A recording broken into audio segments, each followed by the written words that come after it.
We interrupt your regularly scheduled program for a severe weather report. Good afternoon, everyone. We're cutting in this afternoon because Governor Landry will soon hold a press conference addressing last night's weather, but also to, not relax just yet because we'll see some more really cold temperatures going through. I know power have been a really big issue further north. We are at, I think, about 115,000 homes still without power. But as far as the weather for the rest of today and into the night, we'll chat about that while we wait for the press conference to get started. So Heath, what are we looking at for tonight? How do we prepare? Tonight, I think most areas of Acadiana go down to like 19, 20 degrees. Wow. And then up north, maybe 13 to 14. So anything out there, the sun helps. Even though it's below freezing across some areas to the north, the sun can still melt stuff on the roadways. But at night, it refreezes. You know, last year we had the blizzard, you had the snow, it melted during the day some, then at night it was like an ice skating rink, it refroze. So that's what we're going to look at tonight. I don't think we have any issues over Acadiana. The only problem might be Evangeline, St. Landry, where there's still maybe some moisture on the roads. You have those areas where in a shaded area where the sun just can't penetrate the water to dry it up, or you just have that ice still out there. Not most areas, but Evangeline, St. Landry, the northern parts of that area saw the ice yesterday, and that's going to be an issue with black ice. So bridges and overpasses, as far as I know, most areas fine this morning. But we're looking here. This is Interstate. Is this 20? Up in near Monroe, and you can see the ice on the roads. It does look a little better, but the problem is you see the wet roadways there. That's going to refreeze tonight as temperatures go down in the mid to upper teens. And, kind of like what we saw last year. During the day, we had it melted. You could drive some, then at night, it just was turned into an ice skating rink. And that's where all the issues were. Some of these areas may be without power for at least a week or two. And I've heard in Mississippi, one of the worst ice storms in modern history, they may be out of power for weeks. You know, that's the bad part about these ice storms. They bring power lines down, and then, you can be without a power for a long time. And it's very dangerous when temperatures at night get down in the teens and you can't warm your house up. Here are the power outages. You can see most all of those just north of Alexandria. I have Vernon Parish there, and 150,000 and 15,000, 115, I think, right now. Yeah, 115, and you can see the red areas. Those are the ones that have the most up near Monroe, and then up across the stream, northeastern parts of the state. So we're clicking on some of these, and you can see it looks like 47,000 there. Ouachita County, or Parish, I should say, Caldwell Parish, 3,400. And I need my glasses here.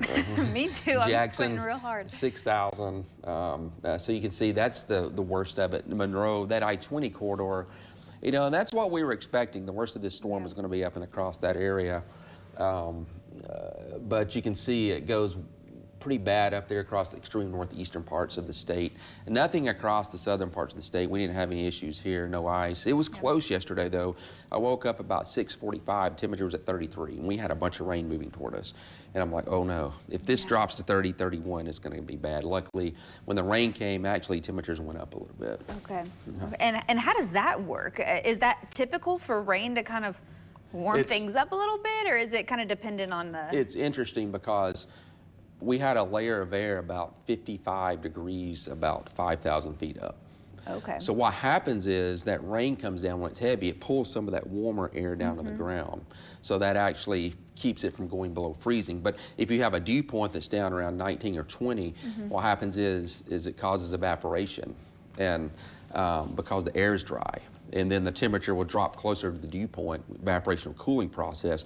We didn't have that because the air temperature was 33, 34, but the dew point was 31, 32. They were real close together, so you didn't have it drop. So that warmer air, 5,000 feet up, was really helped us. It pulled some of that warmer air down to the surface, so we didn't really cool off enough to cause issues.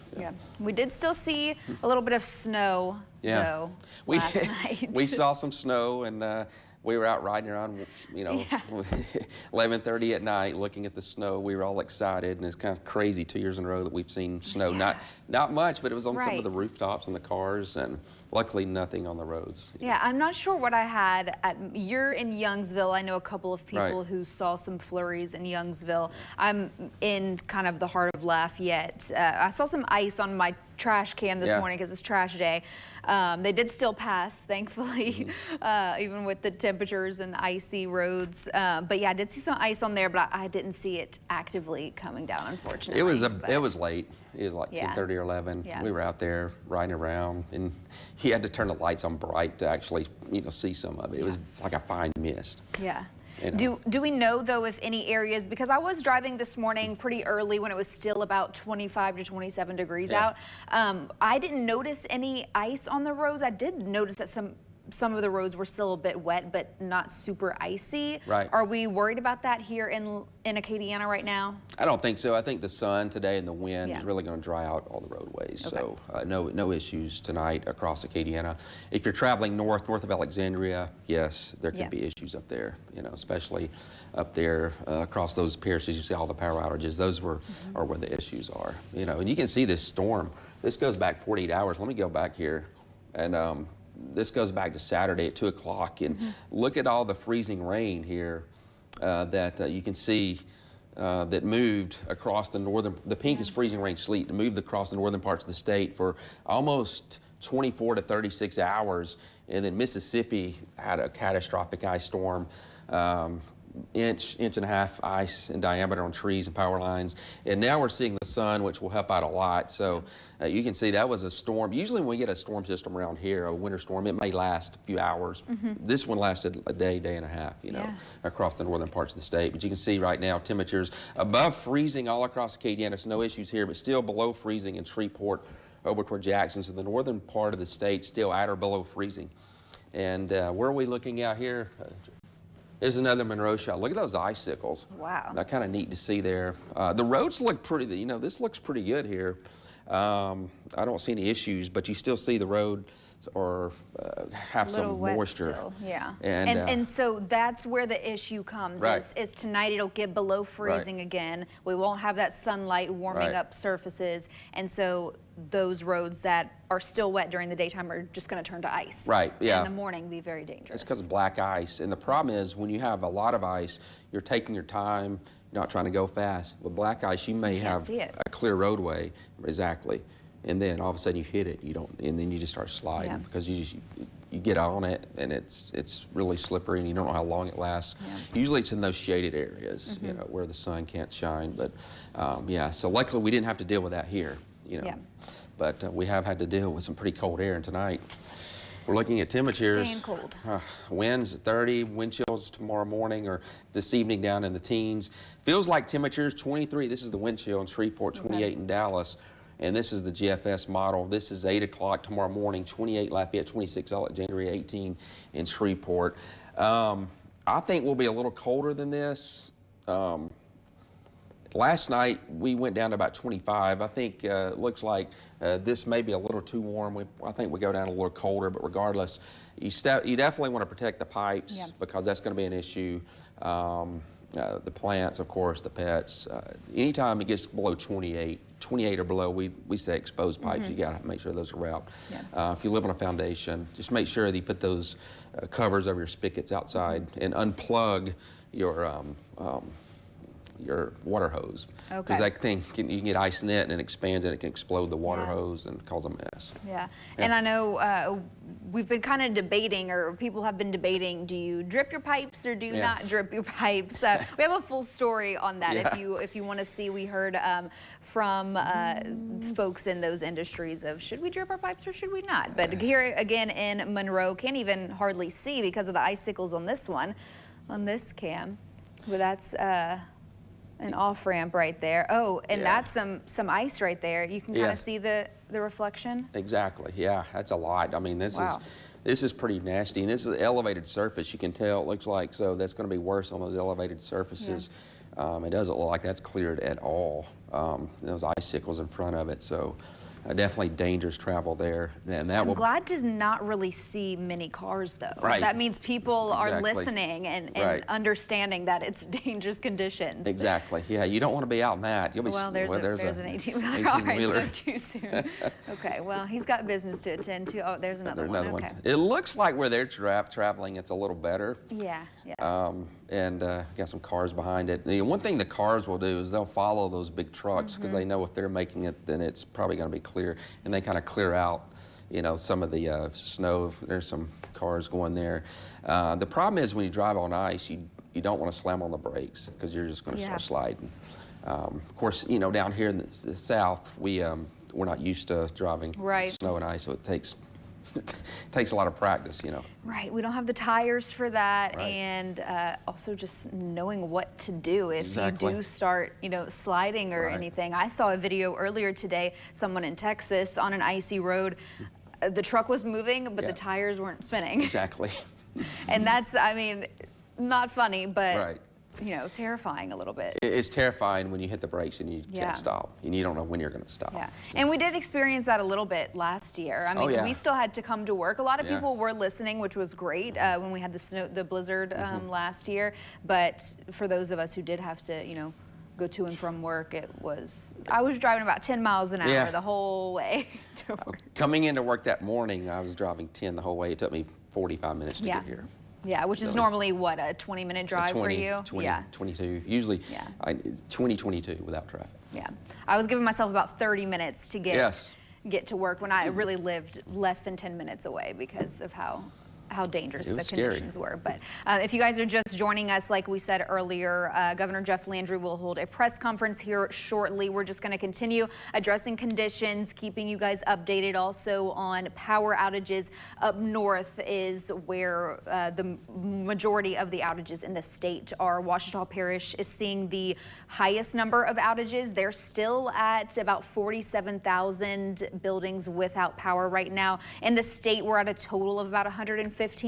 That did go down about 10,000 from a few hours ago, so that's a good thing to see. Here's a look at the map. Those that are darker colors are where we're seeing the most outages right now in the state. Hopefully, we don't see any more overnight. Do you think that's a risk that we should? You know, it's possible. I mean, sometimes the cold air and you know, you get. The problem is you have these trees that are really weighted down from the ice. You get a tree that falls on a power line or a tree limb, and that can cause power outages. You know, some of the video coming out of Mississippi, even the northern parts of the state, just huge trees just falling. And it's very dangerous because you may want to go out for a walk, get outside, walk the dog, and a tree can fall on you. I mean, those things are heavy. That ice is heavy, so it's bringing those trees down. So extremely dangerous, devastating situation across parts of the South. But, you know, the models, for the most part, the European probably did the best job of, you know, handling this situation. All right, we have Governor Landry about to begin his press conference. We'll head over to that now.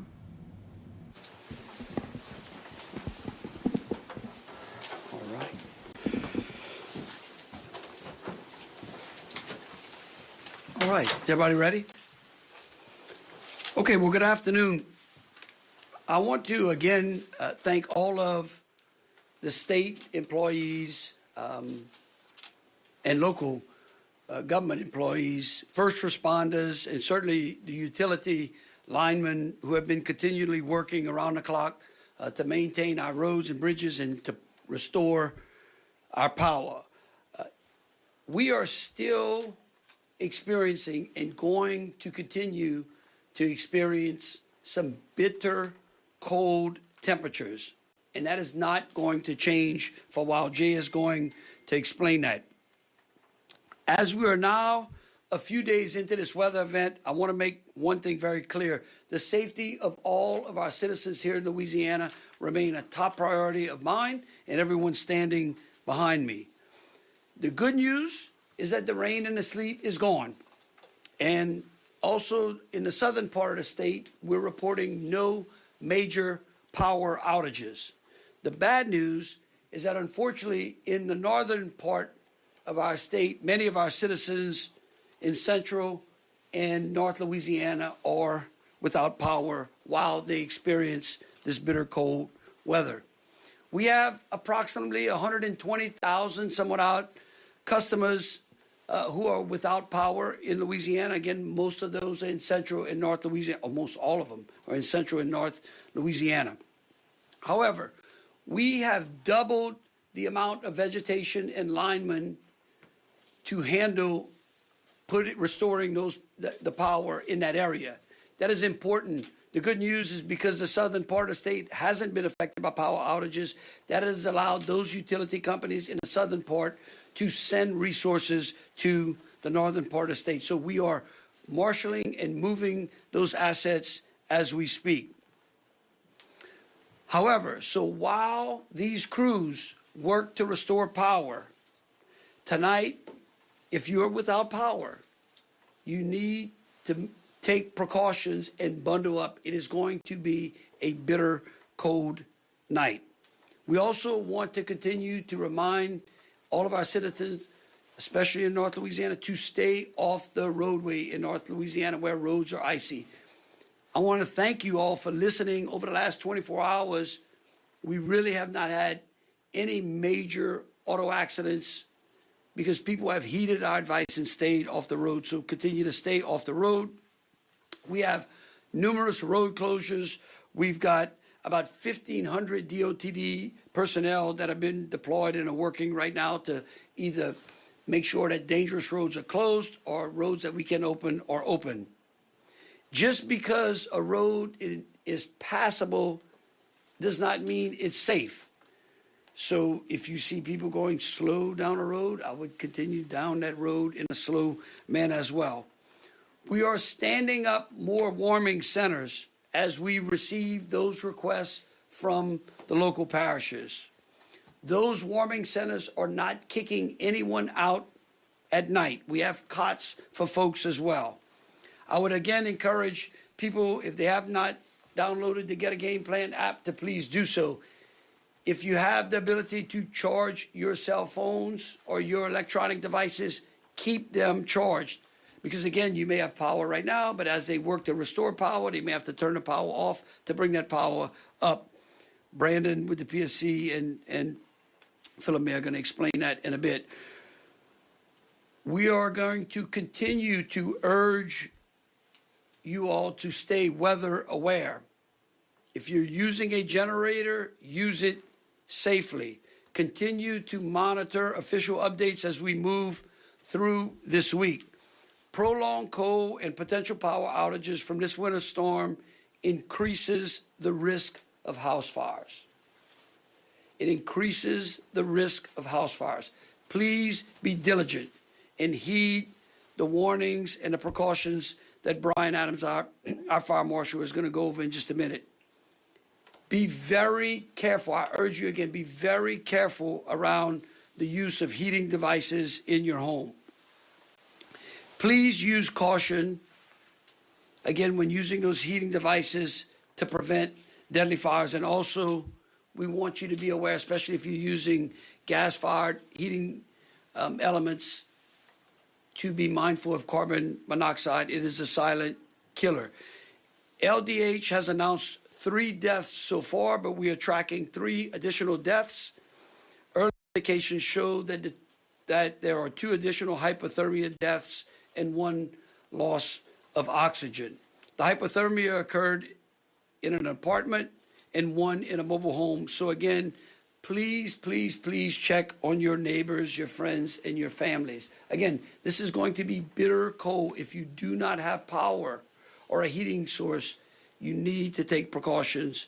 It's going to be extremely cold tonight. Thank you to everyone, again, who continues to listen and stay off the roads, as I said earlier. And, as I explained, those deaths really are heartbreaking and tragic. And so our thoughts and prayers go out to their families and everyone that's been affected. This weather event, again, continues to be very dangerous, and we're urging you all to take these precautions. Don't travel unless it's necessary in North and Central Louisiana. Be cognizant of your heating sources and your generator use. We will continue to remain fully engaged, protecting life and supporting our communities throughout this event. Again, because we've had little power outages in the South, that's allowed us to double the amount of linemen that we can send up to North Louisiana to work. Our state emergency operations center is fully activated. GOSEP is coordinating with local officials, and contingency plans are in place. just to give you some statistics, DOTD has already expended 3.2 million pounds of salt, over 75,000 gallons of brine. They've got over, as I said earlier, 1,500 personnel deployed. Louisiana State Police has 377 personnel activated, working right now, and an additional 525 on standby, with 214 support personnel performing other duties. LDH has 76 warming centers currently open. I think there are 14 warming centers that are pending open. Bruce will talk about those. FEMA has helped us pre-position assets, generators, water, and meals as well. We've approved the federal declaration for direct federal assistance. We're going to be asking the White House to grant us a major declaration, because we know we're going to have a tremendous amount of vegetation and debris to pick up after. The Louisiana National Guard is fully activated. They've got 118 available generators, over 140,000 MREs, over 600,000 bottles of water, and they've got 123 personnel currently working. DCFS has the Child Protection Hotline is remaining fully operational, and leadership and essential personnel are in place 24/7. Again, the fire marshal is going to talk to you all about fire safety. That's the thing that I would love to see. I would like to have no more house fires or fire-related events, and certainly no more deaths due to carbon monoxide or hypothermia. And with that, I would like to bring Jay up so he can kind of walk us through this week's weather. Thank you, Governor. As you pointed out, Governor, even though we're done with the freezing rain, the sleet, and the snow, we're still a long way from being out of the woods in terms of the cold. The dangerous and potentially deadly cold will continue through the week. In fact, for today, a good bit of North Louisiana will not get above freezing. And tonight, temperatures will dive down back into the teens and maybe even some single digits across the northern tier of parishes. Central Louisiana will get down into the teens, and it could drop down all the way into the 20s, even for the coastal parishes tonight. So we're talking about a prolonged freeze that extends into the day tomorrow. Now, the sunshine is back. Some good news there. And tomorrow, we should get above freezing statewide, although the duration above freezing, particularly in the northern parishes, will be relatively short. It's another hard freeze for much of the state. Tuesday night into Wednesday morning, a prolonged freeze there, and we'll do it all over again Wednesday night into Thursday morning. Temperatures remaining below normal all week long, and in fact, we could see a reinforcing surge of Arctic air this upcoming weekend that could take North Louisiana back down into the teens for Saturday and Sunday morning. So the cold is clearly not out of the way yet. It's going to be with us for a while, and that means getting rid of that ice that lingers. That's going to be there for a number of days. For people without power, it's not just the outdoor temperatures. Indoor temperatures are going to get dangerously cold with this prolonged run of temperatures at and below freezing. So we want to make sure that folks across the state are ready and prepared for this prolonged run of bitterly cold temperatures. You may have seen the potential for some precipitation later this week, Thursday into Friday. Don't worry, it's not going to come in a winter form that's going to add to the icing we already have, but just be prepared and aware that it could develop on Friday. I think it all comes as rain, though, all in a liquid form, and again, won't add to the problems that we have out there right now. Now, with even temperatures below freezing, sunshine will generate some melting each and every day. That's some good news. But we want to remind you that while roads may clear up a bit during the midday and afternoon hours, while that melting is going on, some of that liquid could run out onto the roads and create new icing conditions for that early morning drive. So be extra aware and cognizant of the threat there for those morning commutes as you begin to work your way out the door. And of course, these melting and power outages as we get farther into the week, more likely to create additional infrastructure and water pressure issues as we go through the week and towards the upcoming weekend. And so, in summary, to repeat what the governor has already mentioned, we want everyone out there to remain weather aware, and maybe just as important, we ask you to be extra patient. Thank you, sir.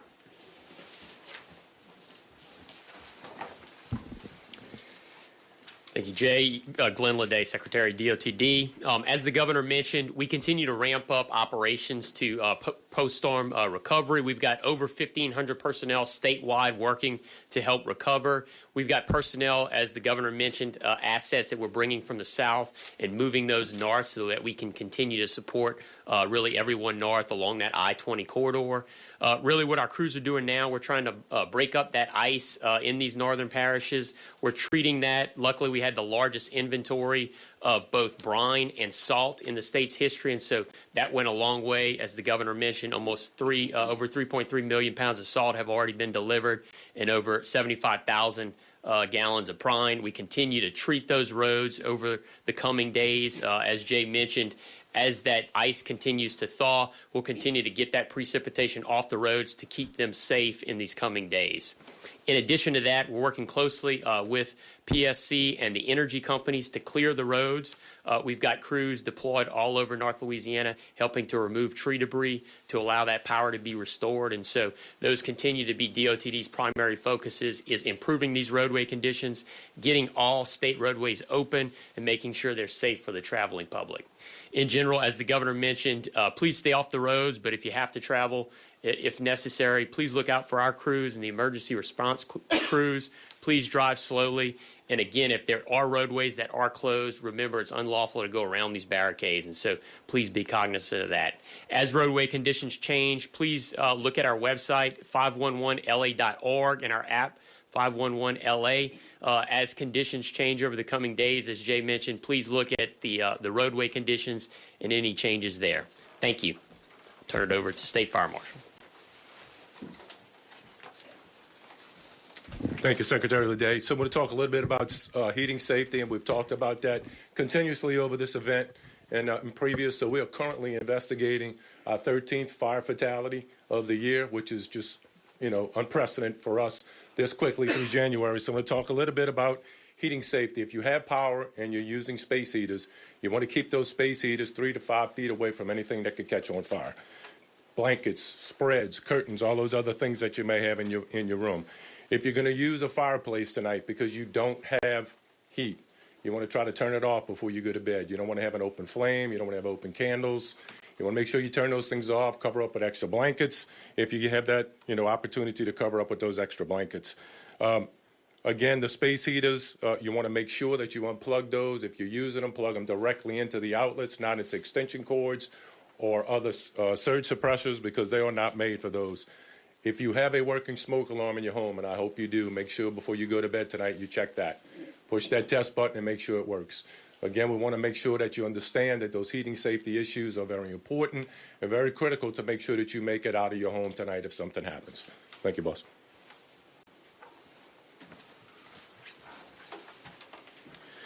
I'm Bruce Greenstein. I'm the Secretary of the Louisiana Department of Health. I've got a couple of data points that I want to share and then some safety tips that I really hope everybody will follow. Let me just start out by thanking the governor for his strong leadership and starting out as a way to think about when we were together on Thursday, the governor implored all Louisianians to stay off the road when it was unsafe. And today we are very proud that there has been no major disasters or fatalities on the road. Yet we have seen 2 hypothermia deaths that we've reported and sourced, and 2 more that we're following up on and will be reporting soon. We think that the hypothermia deaths are avoidable. We really implore you to basically take care of yourself and take care of your neighbors. It's part of the 4 Ps, the first one being people. We're calling out warming shelters today. We have 76 warming shelters / centers open right now, with 14 on the way. We're tracking specifically in the 11 parishes with the highest percentages of power outages. There are multiple shelters in 10 of the 11 parishes, with one, the last parish, that will be open hopefully by the end of today. The warming centers and shelters are only as good as they're being used. We have a fair amount of foot traffic, but there's plenty of access and availability today. You can spend the afternoon there. No one is asking anybody to leave. If you have to stay overnight because where you live is dangerously cold, then I implore you to please use it and stay in the warming shelters. I want to talk about another death that we announced earlier today, and that is for someone that had succumbed to carbon monoxide poisoning. This, again, is an avoidable death. I want to read some specific safety tips and then be very clear. First of all, carbon monoxide is an odorless, colorless gas. The governor referred to it as an invisible killer. Carbon monoxide is present when fuel is burned in engines, furnaces, and open fires. Fuels that can produce carbon monoxide when burned include gasoline, wood, coal, natural gas, propane, oil, and methane. The risk primarily is from when we're seeing generators being used in or very close to the home. So in the death that we reported today, the gentleman succumbed to carbon monoxide poisoning because the generator was running inside of a garage. The garage is not far enough away from the home to run it safely. It must be very clear, at least 20 feet away from the home to run your generator safely. With the number of power outages that we have right now, again, I'm imploring everyone that's using generators outside the house, at least 20 feet away. Lastly, I want to talk a little bit about where we're at with water systems. We track and regulate, monitor, and help water systems around the state. And to put where we're at today in context, we have 48 systems that are affected. That's either outages or boil water advisories. In 2021, the ice event, we had around 400 systems that were impacted. In 2025, last year for the snow event, it was 150. And as I mentioned, today we're at 48. But given the cold weather that we're expecting to see, we expect those numbers to go a little bit higher. If you go to Get a Game Plan, you will see tips on ways to make sure that your home is safe. You're protecting pipes, again, one of the 4 Ps. And we want to make sure that you keep the water in your home safe. And again, our local officials are doing a great job of keeping water systems up and running at the local level. That's all I've got for now.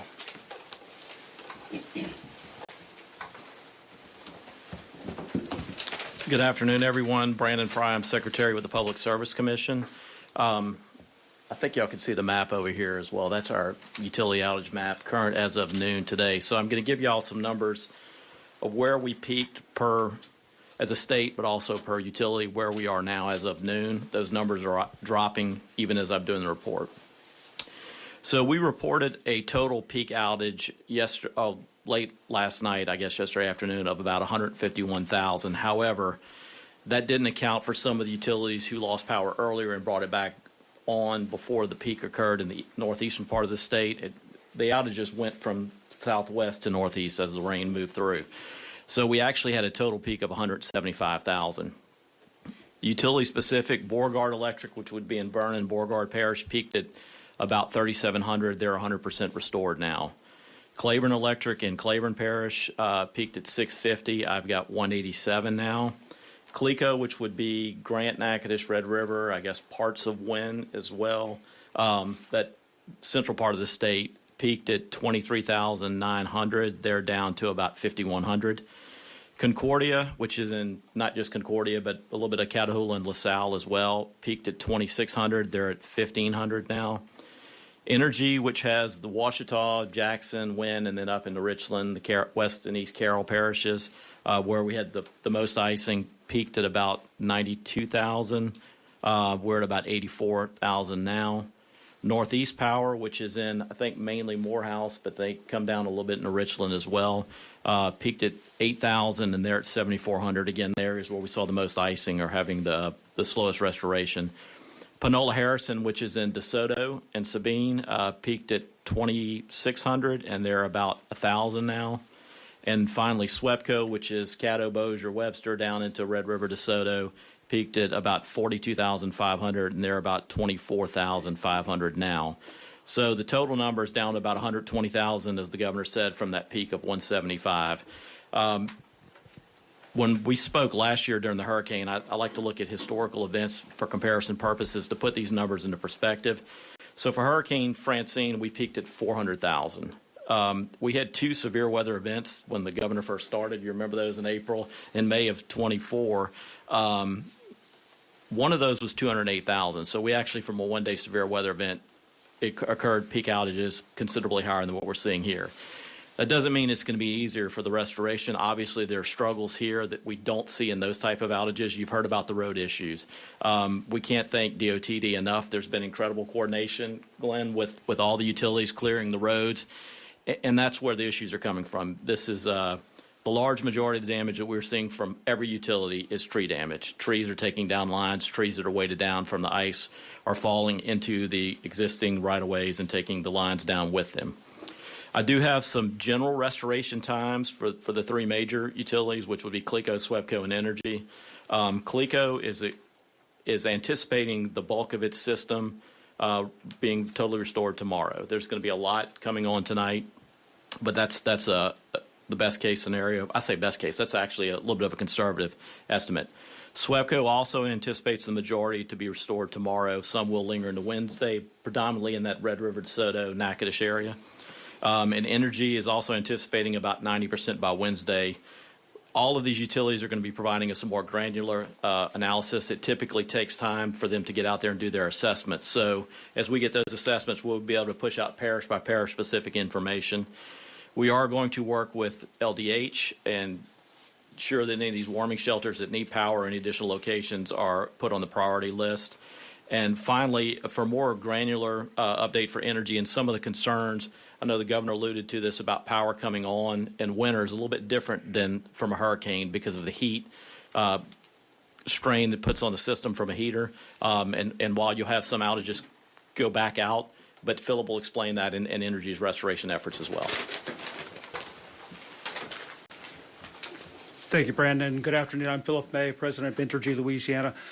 First of all, I want to make sure we clarify what the anticipated restorations are. We are planning to have 90% of our customers that have access, where access issues are not a challenge, and that's primarily along the I-20 corridor, for instance, Ouachita Parish, 90% on Wednesday. For those customers that we're having challenges on access and more severe damage, we anticipate having 90% of our customers restored by Thursday. I just want to emphasize 90% means that most of those customers will be restored before that. It also means that some customers will linger on into a few more days if they have very significant damage. And those customers that have damage to their home, they have to be able to take power, so you may need an electrician because the vegetation has pulled weatherhead and some of the electric equipment away from home. I want to note on the cold load pickup issue. Following a hurricane, there's oftentimes very big gains we can have right after a hurricane because once you clear the line, you can turn the power back on and it gets rolling right away. In the winter, when you have extreme load conditions, you have to do things on a sectional basis. So we will go sometimes block by block, put a section on. We wait until the appliances come on, the heaters come on, make sure that that fuse holds, then move on to the next section. So the point of that is you won't see these big chunks of load coming on like you see after a hurricane. That's going to be slow, it's going to be methodical, but we do have people out there that are actively working the process. We have seen extreme damage due to ice accumulation, particularly in that corridor along the I-20, and then moving up to that northeast portion of the state. We have seen evidence of ice accumulation as great as 1 inch or greater, and that has created a lot of challenges for our system. We do appreciate Secretary Leday and the cooperation we've had with the DOTD, because that's an important factor on gaining that access so we can get to those places where we see the damage and make repairs. Entergy has a force of 3,300 people working on the storm and will continue to work until all power is restored. Governor? Okay, just to wrap this up, first of all, for everyone in Louisiana, pipes, pets, plants, and people, make sure you're checking on your neighbors. A couple of major takeaways. We really would like to not have anyone else die of carbon monoxide poisoning or anyone lose life or property due to fires.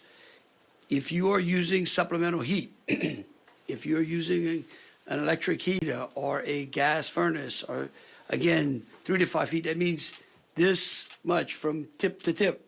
Look at it, say, okay, here's my heating source. Is there anything nearby that could catch on fire this far away from here to here? That will help you. We want you all to stay safe. If you're in Central and North Louisiana, I would again urge you to stay off the roads. Those of you in South Louisiana, I think all of our roads are open and are pretty much safe. At night, it's going to dip into the freezing, hard freeze, as Jay said. So in the morning, when you get on the road, just use a little extra caution. Don't get in a hurry. The state offices are going to open tomorrow, except for those in Central and North Louisiana. So again, the morning commute, take your time. I don't think anyone's going to punish anyone for a little tardiness tomorrow. Be very careful on the roadways. But again, I would urge you, take precaution when supplementing heat. If you're in North Louisiana and you do not have power, and you also do not have heat, you need to find somewhere to go. Don't think, oh, the power may just come on at midnight. It is dangerously cold over the next couple of nights. Find somewhere warm to go. So again, I want to thank all of the citizens who've listened to us and helped to stay off the roadways. I want to thank all of the local and state employees who have been working around the clock. I know it's cold out there. We really do appreciate it. I know our citizens appreciate it. It's what's going to help us get the power on as quickly as possible. I want to thank our utility companies for marshaling the resources necessary to try to get power to our citizens as quickly as possible. Also, let's be patient with the power. As Philip explained to you, it takes time to bring those loads on. With that, we'll take any questions anyone might have. Yes, sir.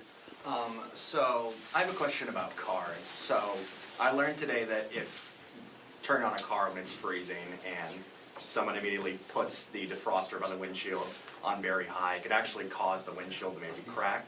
Could someone kind of speak about what's the best way to do that?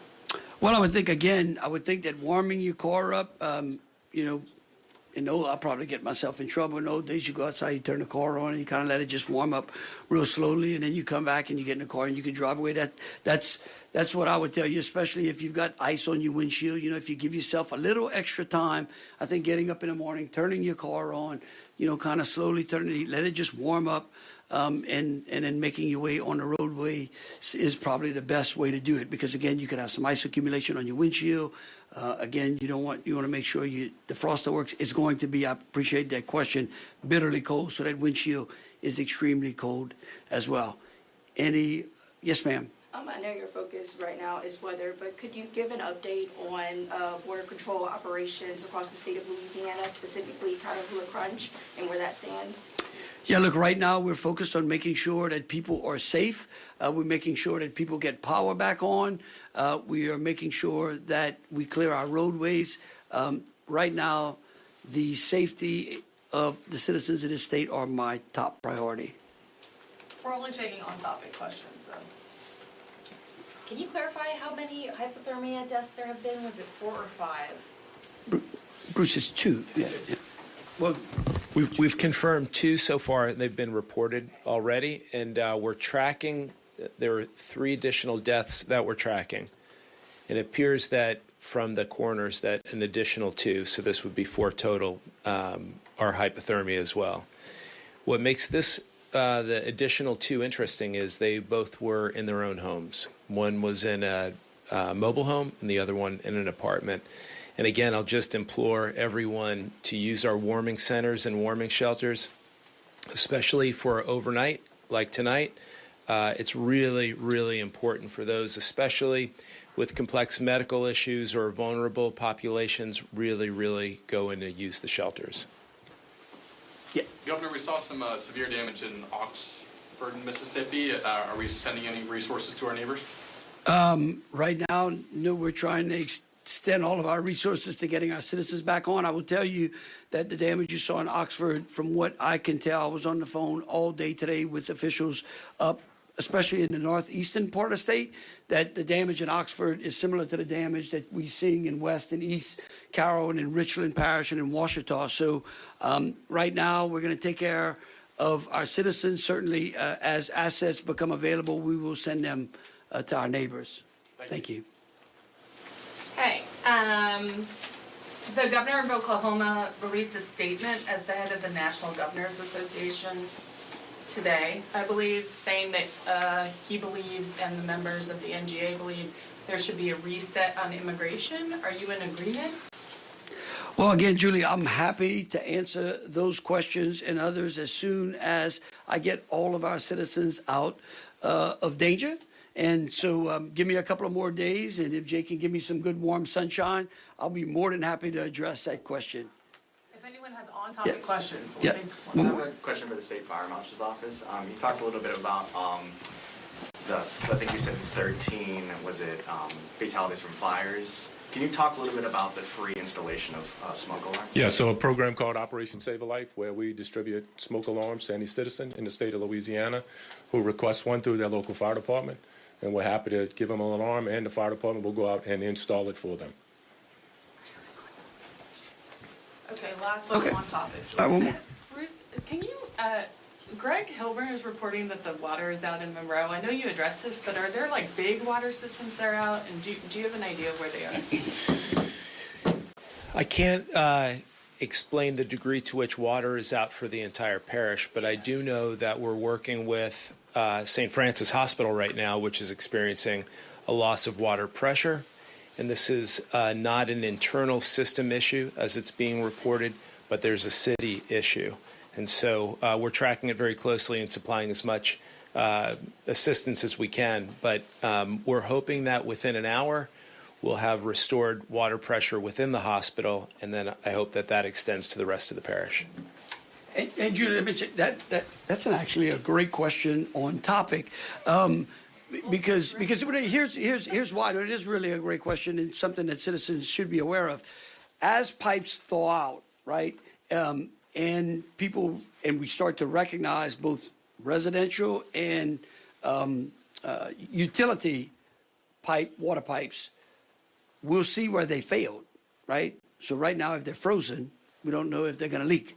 But as it thaws out, they'll start to leak, which will bring the water pressure down, which could create boil advisories or could create low pressure problems as well. And so that is something that we should be prepared for throughout the duration of this event. All right, last one. Can you talk about, you're looking for an emergency declaration from the White House. What does that allow for? Are you hoping for any financial reimbursement? Yeah, look, we're in discussions with FEMA. We recognize, as one of the questions alluded to Oxford, Mississippi, and the damage over in Mississippi, which is similar to the northeast section of the state as well. We're seeing, and what we anticipate is huge debris fields that need to be cleaned up. A lot of vegetation has gone down. And so we would need to add to the current declaration that the president has already extended to us, which we are very grateful to both him and Secretary Noem. FEMA has been on the phone with us consistently, but we're going to be urging them to extend that to a major declaration, which would really give us some reassurance that as we start to remove the amount of debris, because some of these parishes are extremely rural parishes that are going to need some help. And so we're going to be working with FEMA and the White House for that. I'm sure that Governor Reeves over in Mississippi is going to do the same, and Bill Lee up in Tennessee as well. Okay. All right. Thank you. Stay safe and warm. All right, we'll give you guys a quick recap. So good news, rain and sleet are gone. Bad news, still over 100,000 power outages. That's mostly up north, of course, but they're working to get those situated. Since we didn't get hit as badly down here, we've sent some crews up there to help get that power restored to you guys in the north as soon as possible. But tonight, freezing again, so black ice is going to be a real concern tomorrow. Yeah, mostly over the northern parishes, but we will see temperatures below freezing statewide. Yeah. 24, 25 here. Yeah.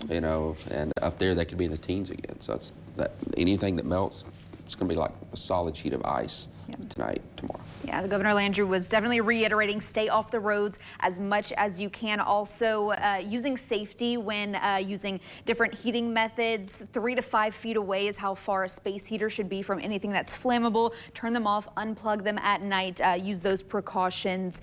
2 deaths confirmed so far in the state. So not wanting any more of those. So again, check on your neighbors is what the governor was saying, and use caution when using those different sources of heat and staying off those roads if you are up north where that ice is going to be refreezing tonight. Exactly. And we'll have a full check on the forecast coming up again at 4:30, Heath? 4:30, we'll be here. All right, we'll see you guys then. Thanks for joining us. This was a severe weather report from KLFY News 10. We now return to our regular programming.